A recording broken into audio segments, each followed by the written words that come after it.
Well, it's just the sort of thing that Alex prepares for with his, like, you know, with his build of Merfolk. Right. I mean, Alex plays a deck that is hard to hate out, and that's exactly what this does. I doubt he, like, you know, builds his deck to play around green-white hate bears, but this deck is trying to hate out a lot of the decks that Alex is already, you know, trying to play around. Right. So for those just joining us, I'm Gavin Verhey here with Big Head Joe, and we're covering the round 3 feature match between Alex Bertoncini and Neil Camponovo here at Dallas Fort Worth Star City Games Open Series. On your left, you'll see Alex Bertoncini playing What Else But Merfolk. Pretty stock list to what the same list he always plays. He just switches up a couple cards here and there. This week, the big changes, all in quotes. We have Kira Great Glass Spinner and Sower of Temptation, a 1 Sower. So we have 3 Kiras and 1 Sower. I think he's had 2 Kiras in the past. No Spell Pierces this time around. He felt it's going to be more of a beatdown field. Alex looking intense and ready to game over there. The Spell Pierces are on the sideboard. He's got 4 Hydroblasts, Lawan, Submerged, Jite, Sower. Usual suspects. His opponent is playing a deck you haven't seen a lot of, though. Neil Camponovo is playing a Hate Bears deck with Mother of Runes, Tarmogoyf, Aven Mind Sensor, Noble Hierarch, Pride Mage, Teague, Arbiter, Terravore, Sarah Avenger, Aether Vial, Path to Exile, and Chromox, and even more Hate Bears on the sideboard with True Believer, Ethersworn Canonist, and Phyrexian Revoker, and Leanin Relic Warder. The problem is, for Neil Camponovo, out of all the decks in the format, Alex's deck does not have very much in the way of things that his Hate Bears hate out. He doesn't search his library at all. He doesn't have spells that cost 4 more.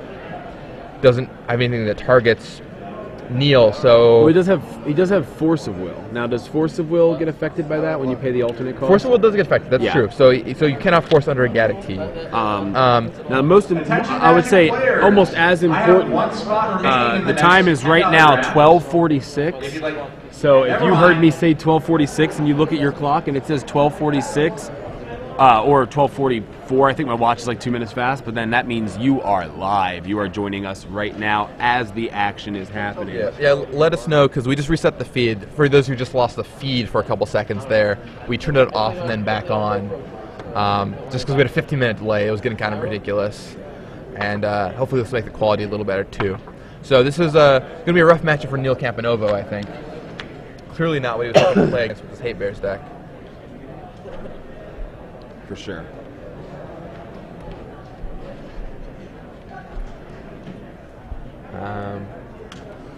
And for everyone who lost the feed with Drew Levin's game still going on, Drew Levin did end up winning. He had a pretty dominating board position in the third game and then won. It was too bad, too, because we got like Jerry T to come in here and talk about his deck a little bit and had a couple cool conversations, but all in all, I'm sure everyone's happier now that the feed is actually live. And hopefully the quality is a little better for you guys. So Alex opens up with a Wasteland on Neil's land. Ghost Quarter comes down for Neil Camponovo. Some cards I haven't seen very often. Go ahead. Oh, it was a Razor Verge Thicket. Yeah. I mean, if you're playing green-white, those Scars Dual Lands are some of the best ones you can play. Oh, yeah. They're just so awesome. And in a deck like this, you don't want to play fetch lands because they get messed up by your Leanin Arbiters and such. Yeah. So instead, we've got a Savannah, Horizon Canopy, Wooded Bastion, Caracas, Plains, Ghost Quarter, Wasteland, and Razor Verge Thicket. He reveals a fishy. Yep. Draws a card. Passes it back. Yeah. Trademark choice by Alex Bertoncini over there. Awesome. Looks like we are live again. The tweets are pouring in. So good to know. Well, hopefully we won't get too far behind again. All right, here comes Tarmogoyf. And Neil's going to take one for tapping that Horizon Canopy. Not a hate bear, but just hateful. Tarmogoyf is a good one. Worth noting, there's no Knight of the Reliquary in this deck. Potentially because it's not a 2/2 for 2. But also because I thought it might have it because you could fetch up, Ghost Quarters and Caracas and Wastelands and such, but it does not have that option. So, let's see, Lord of Atlantis, and I believe, is that a Curse Catcher from Alex Bertoncini? Where? Off? Off screen, right where it says Open Series, Open. Have you paid 1 for it and it's not a I think I see. And it's not a vial, I'm pretty then sure it's probably Curse Curse Catcher, yeah. Yeah. So there's Curse Catcher. And looks like Neil's board is Caracas, Wasteland, Ghost Quarter, Horizon, Canopy, Tarmogoyf.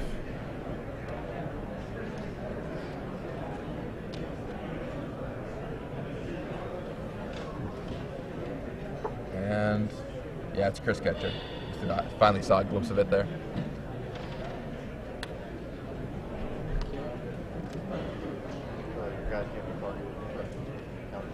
And no islands to island walk. A change from mini decks. Yeah.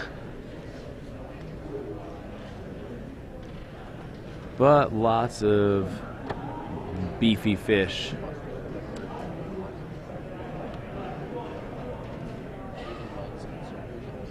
He's going to flash in the Mind Sensor to chump block. Or not, maybe to trade. Yeah, to trade. Or not even to trade. It's a 2-3, right? Yep. Okay, so Mind Sensor trades 2-1, sorry. with the Lord. That'd be awesome. It's a 2-3. All right, Magic players, in $10 draft number 2, please report to Judge Ronnie over at the side events area. Again, Neil draws players Aether in Vial. $10 draft number 2, please report to the side event area where Judge Ronnie is going to get you started. All right, let's see. Down comes Tarmogoyf, another one. Goyf number 2. Burley. Those Goyfs are, let's see, we have Wasteland, Lord of Atlantis, and creatures. Yeah, so they're just lands and creatures right now. So it is a 2-3 as of now, but it could easily grow to be a little larger than that.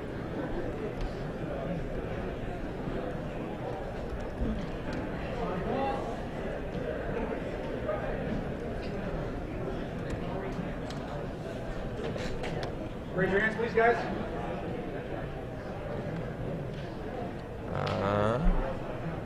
Let's see. All right, Alex swinging in with Curse Catcher, I believe. No, what did he serve in though there? Or was that Aether Vial? Can't quite make it out. It's right off the screen. Oh, off of the screen on Alex's side? Yeah, there's a card off the screen that he tapped, and it's either Aether Vial and he put something into play with it, or it's a creature he attacked with.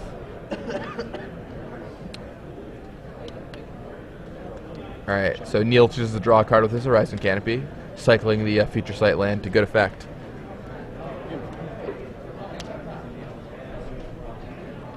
All right. Alex takes game 1 Yeah. in a blur. Wow, that was really fast.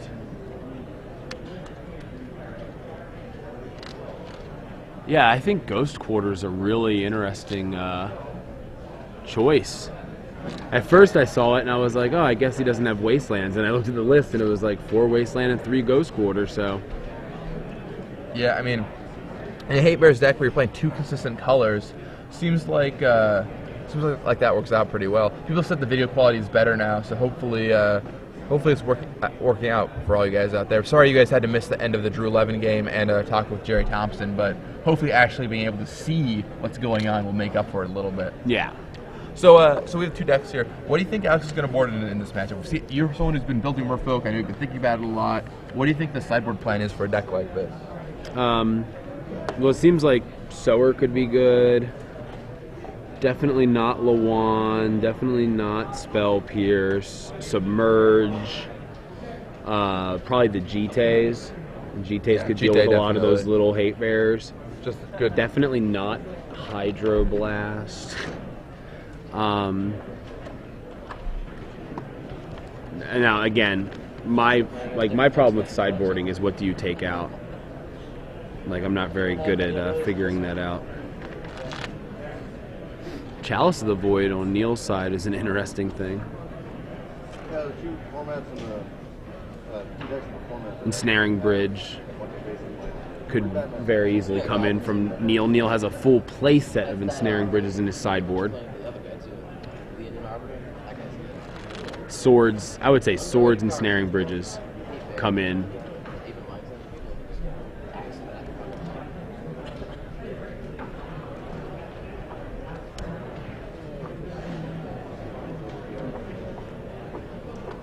Alright. think Yeah.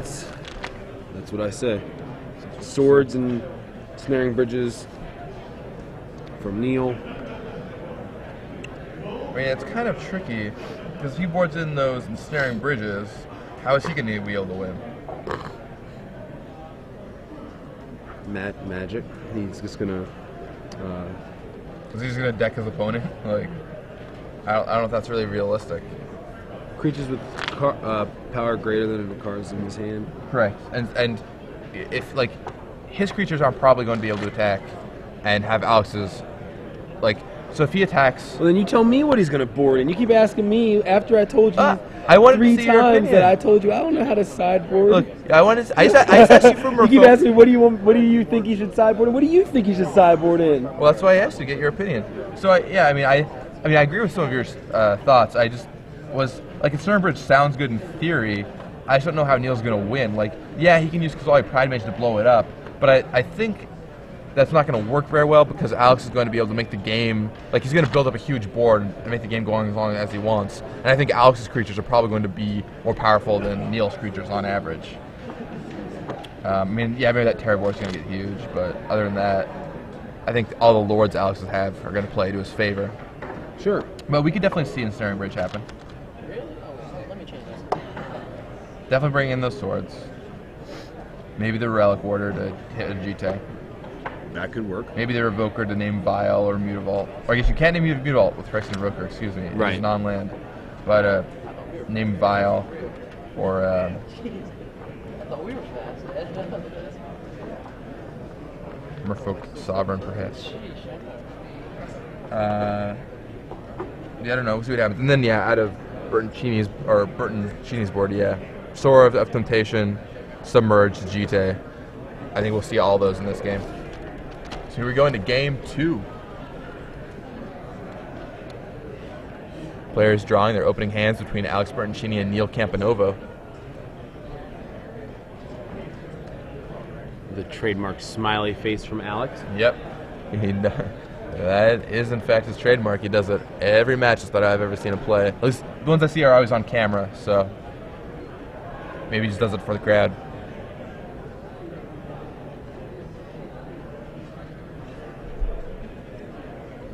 Somebody just asked on Twitter, why is it at every big Magic event there's always a Subway close by? Well, from what I just heard, there are more Subways now, I think, than McDonald's. I mean, yeah, I believe it. I think there's always a Subway close by because there is always a Subway close by anything. Unless you're really hungry, then you'll never find one. Right. But, yeah, there's a ton of Subways around. The only thing more popular or more prevalent than like Subway in Seattle, I'd say, is like Starbucks. There are street corners in Seattle with as many as 3 Starbucks. I am not exaggerating. It is unbelievable to me that they all stay in business and they're all profitable, but they all are. It's pretty hilarious.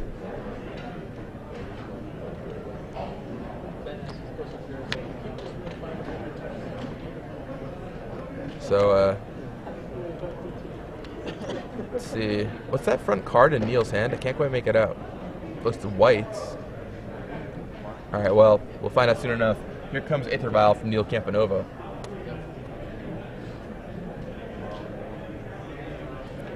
Alex is like, no fair, I wanted to see that. There's a Mother of Runes in the front of Neil's hand. Maybe that's it, unless he switched them all around.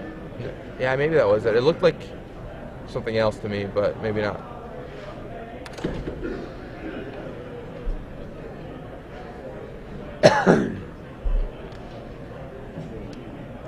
Let's see.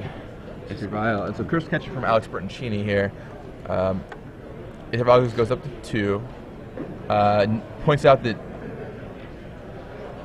Neil drew before moving up the Aether Vial counter, and so that means he can't move up the counter anymore, which is true. If you go to draw, that means that you've passed the opportunity to kick up your Aether Vial. And I'm sure Neil is hitting himself for it now, but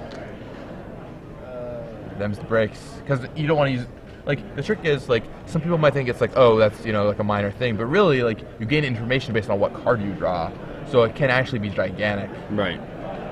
Maybe you want to keep it at 1 or 2 or kick it up, depending on what cards you have access to. So, Silvergill Adept for Alex Bertoncini, revealing Lord of Atlantis. He's got a Wasteland back there he hasn't used yet.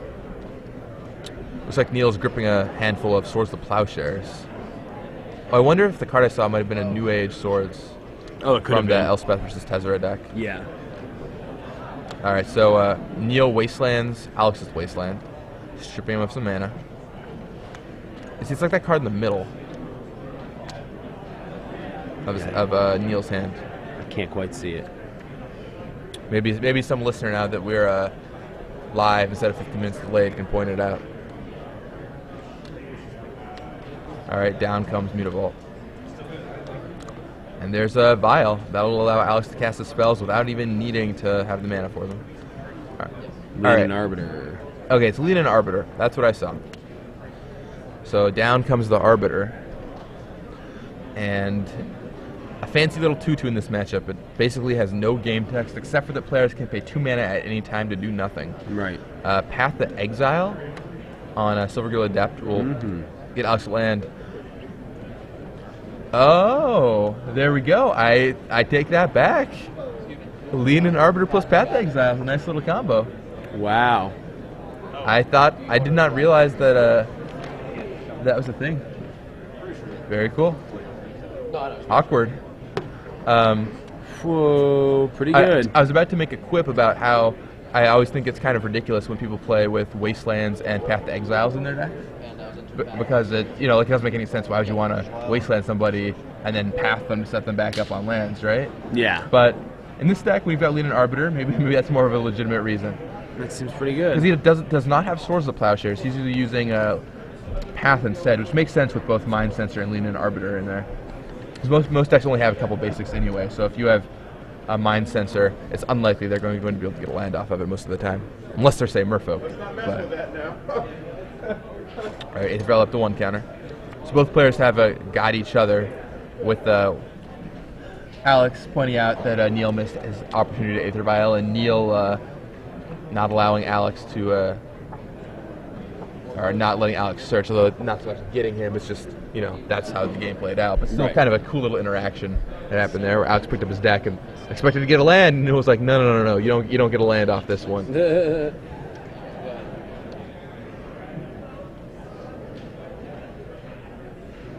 So the Hate Bears do wind up being pretty effective. That's one word for it. Or at least one of them does. Yeah, I thought for sure Arbiter wouldn't do anything, but Path to Exile had its way with that. Alright, so Aether Vial gets kicked up to 3 counters now.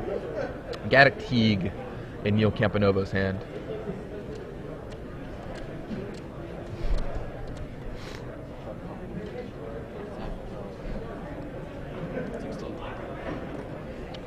Somebody asked on Twitter, shouldn't Alex have gotten a warning for picking up your library and then shuffling, not failing to find? I mean, I think that if Neil had pressed the issue, that could have been a penalty. But Alex, there's obviously no ill intent involved. He's picked up his library and expected to search. There were no cards in his library that were set. Players. I'm hoping you can help me. I'm trying to find Mr. James Zeller. There were no cards in his deck that were set from like a preordain or something, so the deck was just as random when he shuffled it. So by shuffling it, nothing changes. So it's not really a big problem. Somebody asked if he got a warning for it, and I wrote for all, or he asked if the judge gave him a warning, and I wrote that for all we know the judge did. You know what I mean? Like, we don't really know. Alex did not receive a warning for that. Okay. As far as I I think can that's fine. I feel if Neil had really pressed the issue, it's possible something could have come from it, or a caution perhaps. But I mean, there's obviously no ill intent involved, and all Alex did was shuffle his deck, and his deck was random to start with, so it doesn't actually change anything. Right. Agreed. I mean, it's like there is the potential for ill intent. Obviously, if someone thought they were cheating, but I think the way Alex played, I just think he just didn't know that's how it worked. Like, we didn't even realize that's how this was going to go down, right? So Right.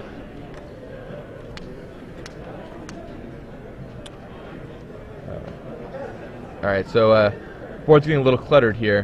On Neil's side, we have Aether Vial, Mother of Runes, Lean and Arbiter, Tarmogoyf. There's another card beneath it, a Terravor, and a Terravor that's slowly chipping away at Alex Bertoncini's life total. On Alex's side, he's got a Curse Catcher, an Aether Vial at 2 counters, and I believe another Aether Vial. Oh, and it's a Coral Helm Commander. I thought it'd be a Vial because it was right next to the Vial, but not the case. He uses the Vial in between the cards.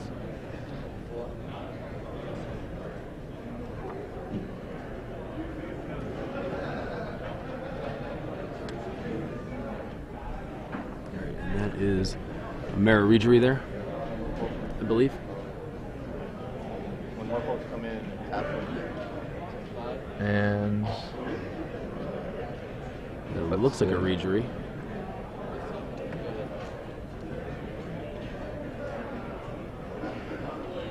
Neil draws. Neil seems to be in a good position here, but certainly still anybody's game.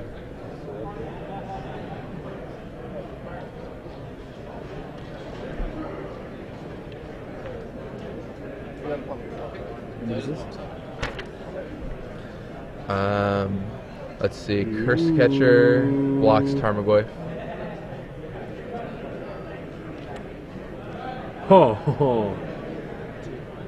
We just passed a pretty saucy list here. Yeah, we're gonna feature it next round. So stay tuned for next round. We're not gonna give anything away, except for it is. No, I don't want to even say that. Yeah, that's too much. Stay tuned for next round. I'll say one card. I'll say one No, card. no, don't say any cards. I think I like it its way. I think if you give them any card in this deck, it might give too much away. What about something random out of the sideboard? Thought about it, but also this one. Actually, I think we can give it this one. Okay. Our Winter Orb is in the sideboard. Winter Orb. That's all we're gonna say. So there you go. And the deck is 61 cards. Is it? Yeah. So we're featuring that next round. But in the meantime, back in this game, Tarmogoyf and Terravor on Neil's side seem like they're pretty much locked up the game. He's gonna serve here, and Alex is running pretty low on options to block with. Yep. Yeah, and Neil just serves with everybody except for the Mother of Runes.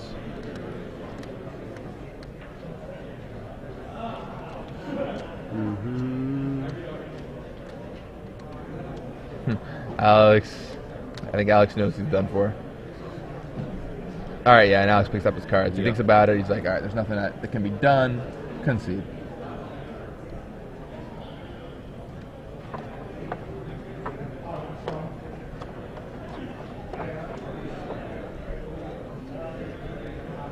All right, and players going into game 3. Alex is going to be on the play this time. And we saw Alex take down the first game pretty handily.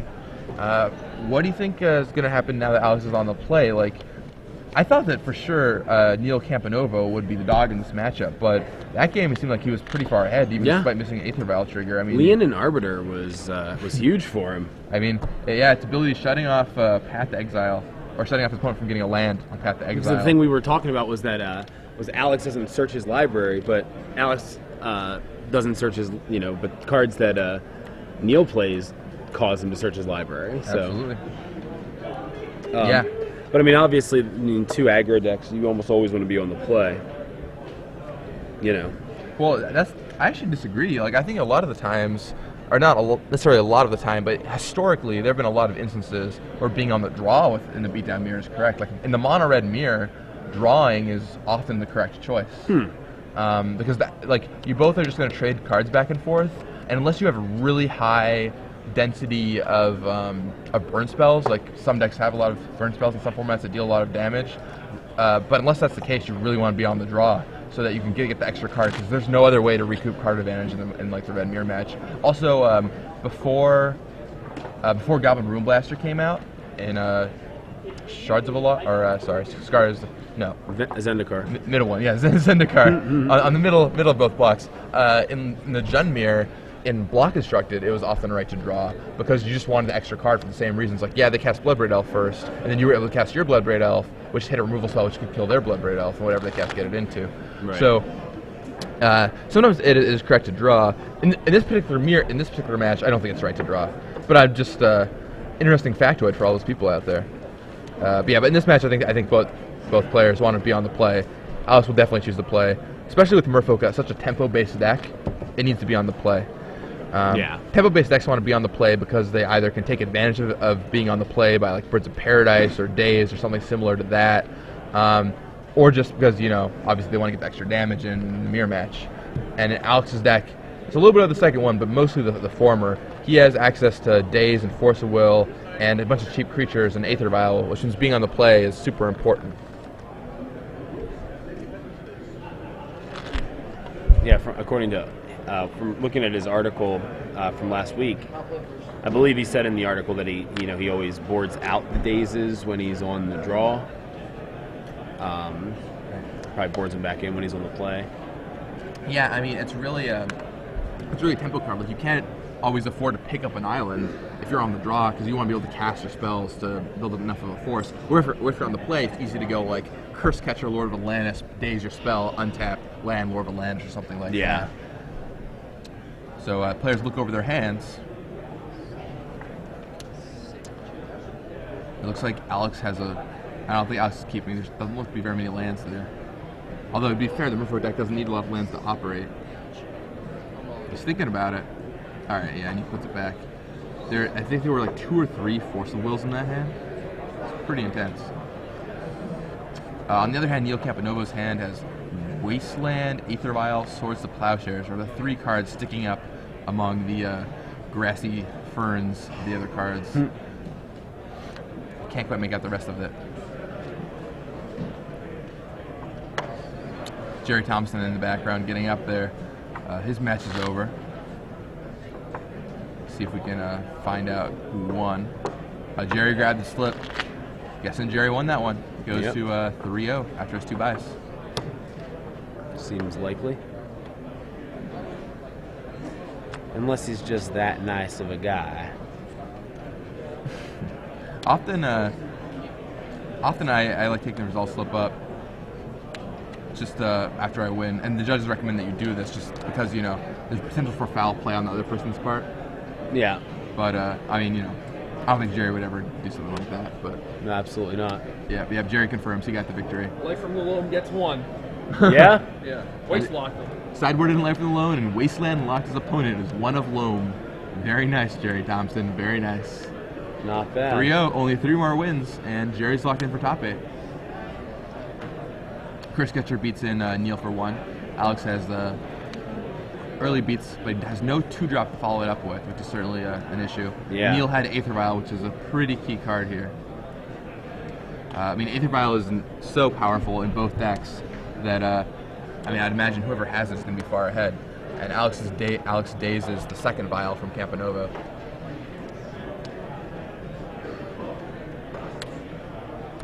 Alright, 3 mana, in with the Reejerey, and in 1 fluid play, drops the Reejerey and serves with the Curse Catcher, dropping Neil down to 17.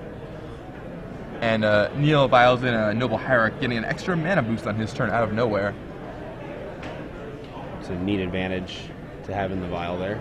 Yeah. Okay, taps 2. Note that he chose not to kick his vial up this turn, leaving it on 1. No doubt more 1-drops to follow.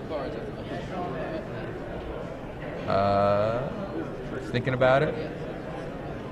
Thinking about the ability of a Merfolk Reejerey to tap and untap creatures. And it looks like Phyrexian Revoker. And I think he's going to name Curse Catcher.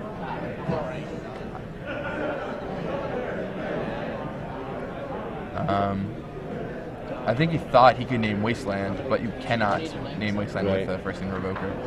There seemed to be a little bit of a confusion there for a second.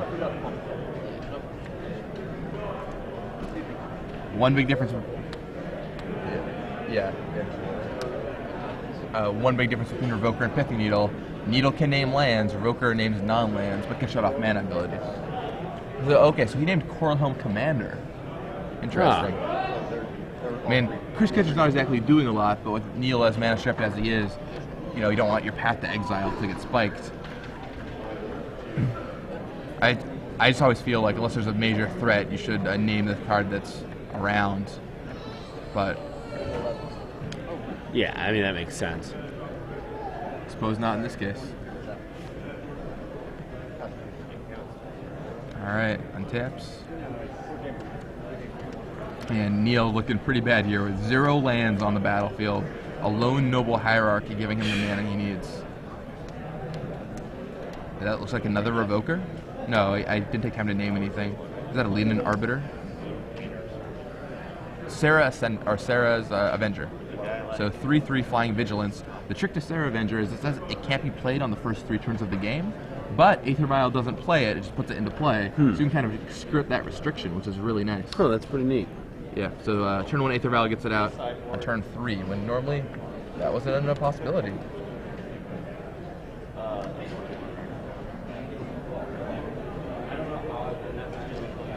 Let's see, and Sarah Avenger blocks the Regery, trading with it.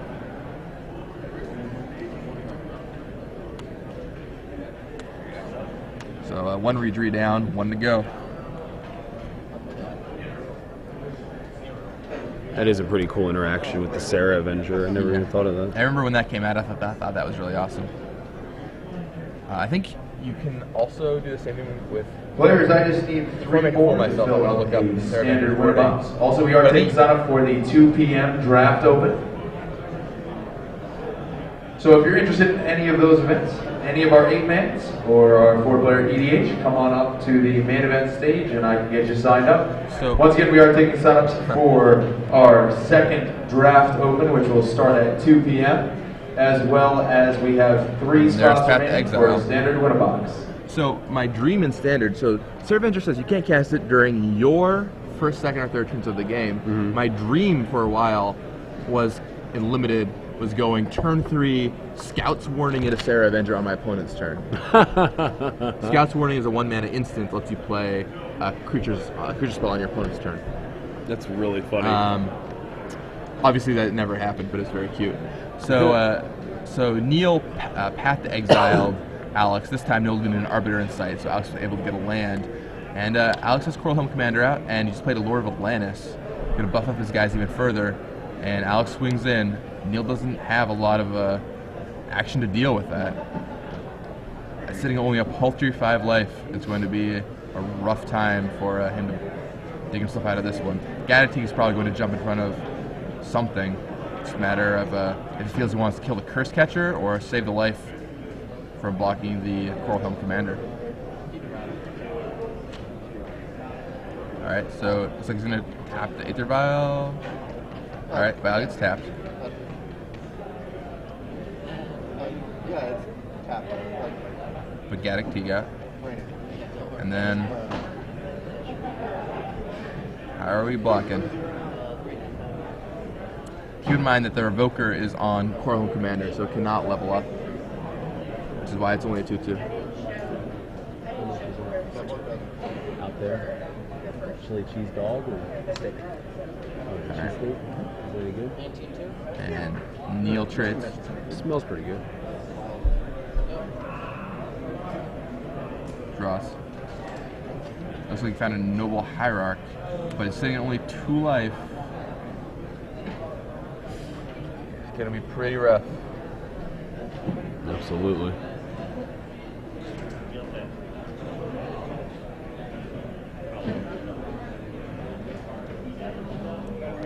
Yeah, Alex sitting at a healthy 19 life right now. Yeah, I mean, Alex is sitting pretty right now. Even if Neil somehow managed to stem the tide, it'd be I'd say Alex still is the favorite in the long game. Let's see. All right. So down comes something for Neil. Neil likes to place his cards right where we can't see them. Even Mind Sensor. Okay, and Neil packs him in. Alex Bertoncini takes down this match 2-1, winning round 3 of the Star City Games Open Series here in Dallas-Fort Worth. Good work, Alex. Off to a good start. Just like Jerry, only 3 more rounds, and he will be a lock for top 8 company.